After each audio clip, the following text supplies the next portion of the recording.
I live in a nice house located in the countryside, just 10 minutes drive away from the closest town where I would go for my shopping and other places I shop for other needs also. The house was actually owned by my wonderful father who had passed away about 2 years ago, battling his liver cancer for such a long time.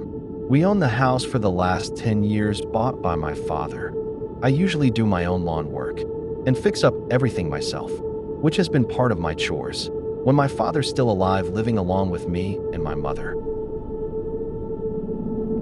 He taught me how to do chores, so one day I would not depend on others. Life was a pain in the back in my early days of marriage. I got divorced a few months ago and decided to move back here, living in my parents' home. Time was growing harsh after my divorce. My mother has been very sick and staying in the hospital lately. I would often go check on her every day after work, sometimes even sleeping over too, which was not comfortable since only chairs were available for guests if I choose to sleep over for the night there. And apparently there was no bed or single couch. My parents have been living in this house for more than 30 years since. I was only 3 years old, I'm guessing, as my deepest memories. I can recall furthest into my childhood memories. One day a buddy of mine came over to stay with me and have a few drinks. His name was Joey, who was my best friend at the time and still is now. Joey and I went to high school together, so we knew each other for quite a while. We were chatting outside in the front yard in the afternoon. There was this strange old man in a black cap and dressed in all black, a black sweater over a black jean. He also wore a black pair of tennis shoes too. He was walking his dog passing by my front lawn, but didn't bother to wave or look at us. Minding his own business though. I thought he was just a neighbor who was walking his dog, because neighbors usually do this a lot passing by my house.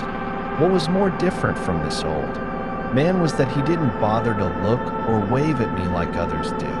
I never mind him anyway. It was getting late, then Joey wanted to leave. I thanked him for coming to stay with me before he left. We did have a good time hanging out together. I stood outside watching my water sprinklers watering my lawn. I try to keep it as green as possible like my dad used to do. 10 minutes after Joey left, the same old man in black walking the dog earlier came, right back going past my lawn on the street.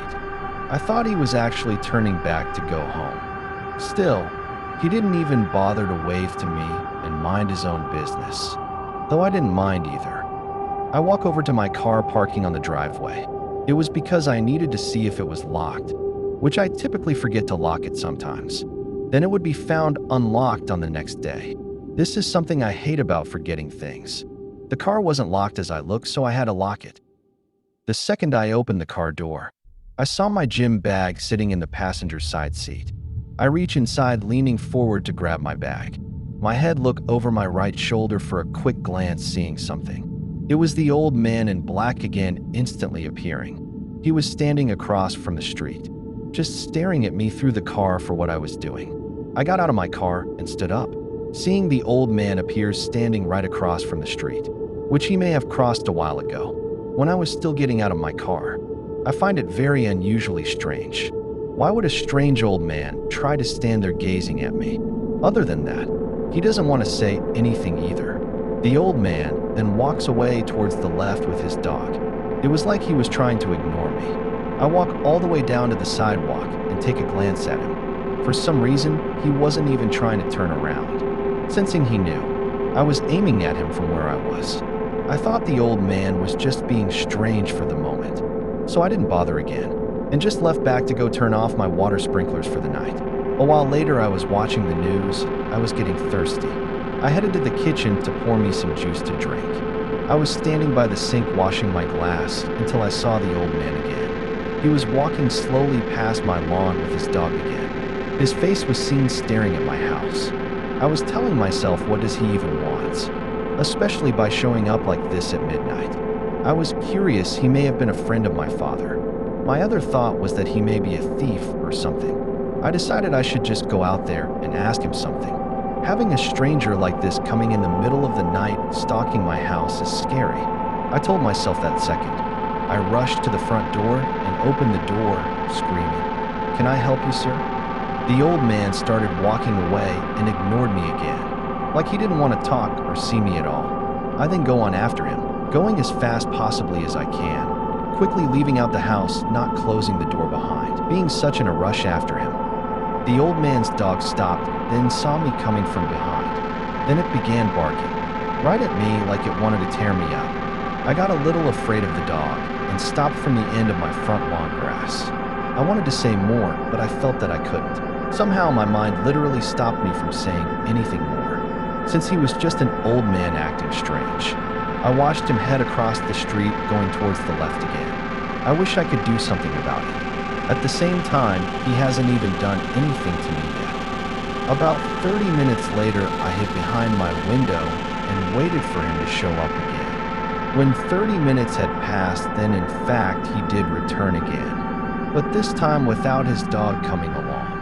He was walking slowly as he could across from the street, and eyeing on my place almost, as he was trying to sneak around.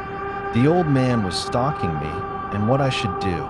I said to myself, even if I call the police now, he'll disappear again. This time he comes back right onto my lawn and steps on it towards more than halfway, to the end close to my walkway, which was disrespectful. When watching him, it appears he was apparently talking to himself, staring at my house. I got my flashlight ready and clothes on, ready to run outside. For some reason, the old man unexpectedly started mourning like something was wrong. I can hear him clearly through my window, saying, "I'm sorry. I didn't mean it. Please, please, forgive me, please." I was thrilled to see how crazy he was by talking to himself right by my lawn, when he was the only one standing there, which nobody was seen standing right by him at all. Something keeps holding me from going out there, thinking if should I just go or not go out there to confront that strange old fellow who was mourning outside of my front lawn. I waited silently for a minute, thinking in mind, suggesting what I should do, and took a slow breath. The only thing that scares me is if the old man turns out to be some kind of a psychopath. That is one reason, because I have never dealt with anyone like that in the past.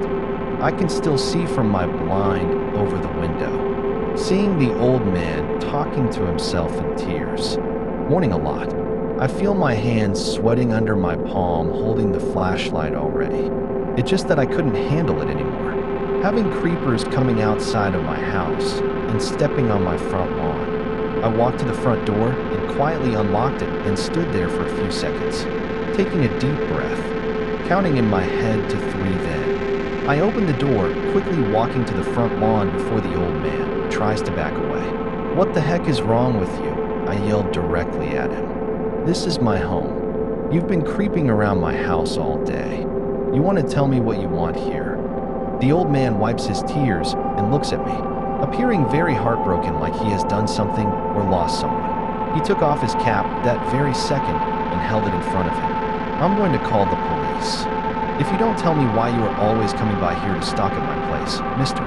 The old man tries to sobbing in front of me and answers, "I came here because I needed to apologize to my mother sincerely from my heart. She was accidentally killed 35 years ago by me, right on this lawn." The old man cries again, like he was hurt from inside a lot, before going on and said he was trying to back up his car by reversing one night after having an intense argument with his mother when he was only around his early teenage age. He mentions that he accidentally eventually ran his mother over with his car on the front lawn when she was attempting to stop him from leaving because he was trying to run away that time. He said his mother had apparently died before the ambulance could reach here. That time he was young and senseless, by hanging out with bad influence friends who made him become a drinker in that age.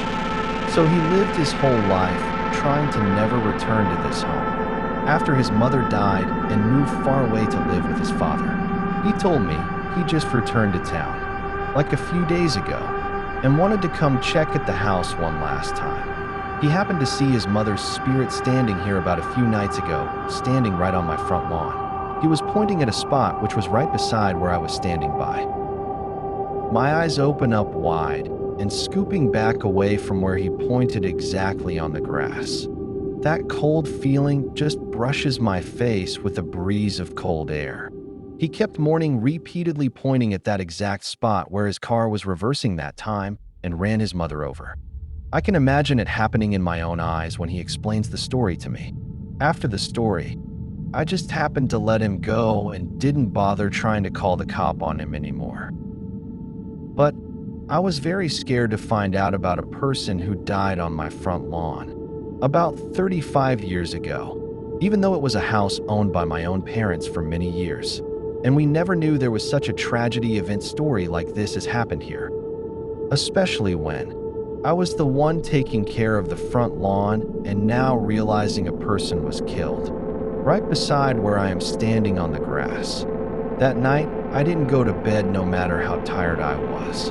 All I did was leave the television running in silence to have light in my dark living room. I just couldn't get that story off of my head.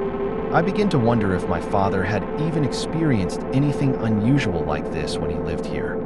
Or did he try to avoid scaring me by never speaking of this to me? Midnight came fast, however, I was still fully awake at that moment. Not even close falling asleep sitting on my couch watching television. Practically as in I had drank a strong energy drink or coffee to keep me staying up at the moment. Something gave me a chilling thought that the old man may be outside by my front lawn again morning, just as I was remembering about him stalking my house earlier over and over. I somehow hesitated a few minutes before going to check outside. My fear is that what if he was there again talking to himself or talking to his ghost mother he mentioned about earlier? That would be something I wouldn't prefer to get into the scene between them. Should I just call the police if I see him? I tell myself. That second my hand was getting sweaty holding onto the TV remote, shivering all along. Then thinking for a minute before telling myself should I even go check if he was outside again by the window or not. A few minutes flew by and then I suddenly decided I must check the front lawn just in case I am right about it. Turning off the TV, I went around to my front door and unlocked it quietly before stepping outside. I walked gently as I can towards my front lawn and saw nobody even when I was staring around. I took a deep breath. I was glad that the old man wasn't here anymore at the late hour. I smile and turn away. The second I turn around, I happen to see a weird woman in front of me. Her face appears like she was run over by a car with a low tire mark printed onto her face.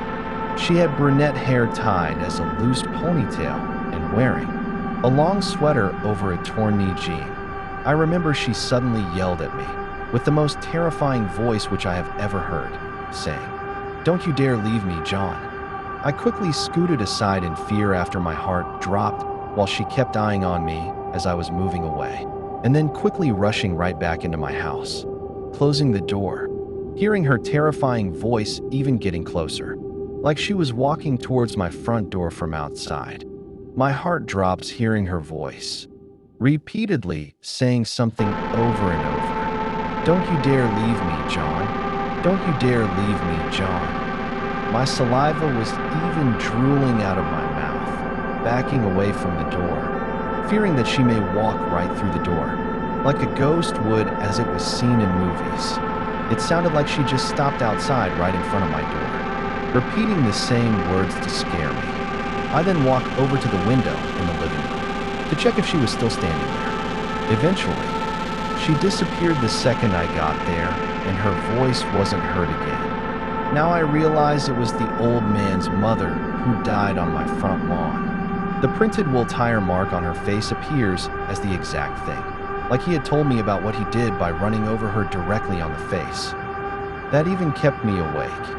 I decided to go see a priest the next day at my church in town and told him everything exactly what had happened the night before. That's when I stopped experiencing the ghost lady, nor did the old man ever came back to stalk on my property again. Just hoping to myself that I never see the spirit of that old lady ever again.